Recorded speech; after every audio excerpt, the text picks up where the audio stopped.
Hi everyone, Igor Churic here, and today we're going to be talking about even splits on cap tables and how an even split could hurt your chances of fundraising with VCs. So just to get it off the board, solo fundraisers are a no-go because there's no split, but we're talking about an even cap table split when there's only founders. So if there's two founders, we're talking about a 50-50 split in equity between the two co-founders.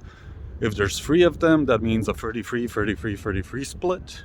And the reasons why this is bad actually goes back to signaling.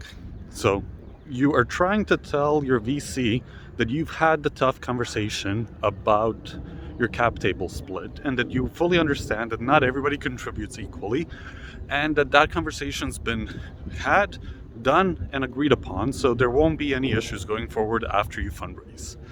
And it also signals that you understand who the CEO of the company is and that the CEO has the last say, which is usually signaled by the way of giving the CEO a little bit more equity than everybody else.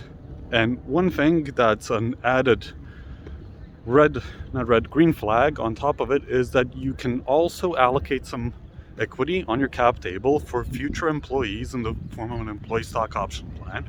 And it signals to your VC that you are thinking about the future and follow-up fundraising. So what to do about this? One thing not to do is a cosmetic split. So if you do a 51-49 split, you're not really that far away from an even split.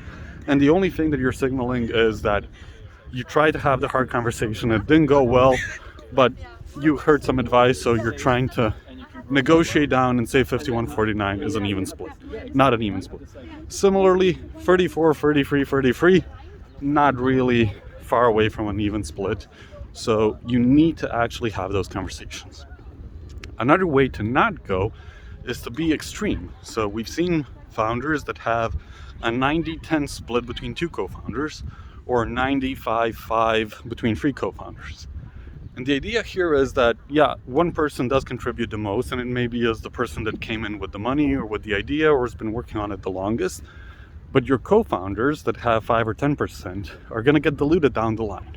And at one point, their equity share is going to be so low that they're going to either start behaving just like employees, or they're just not going to be incentivized anymore, and will even fight you if you want to fundraise further, because that just means more dilution for their already small stake. So this dilution can lead to disgruntled co-founders. And what might happen is that once you start using your employee stock option plan, employee number 5 could have more equity than one of the co-founders at the beginning. So what to do? A good example of this is if there's two co-founders, something like a 60-40 split or a 65-35 is what's normal and can be seen. And it shows that you've actually had the conversation. If there's three co-founders, a 50-30-20% split is usually the case. It's not just about the numbers, it's also you need to be able to explain it. So a good VC will ask you not only have you had this conversation, but what were the comments, what were the agreed upon points, and how you came to your split.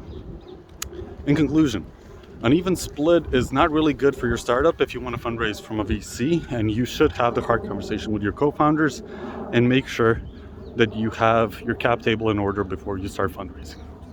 That's it from me. Bye for now.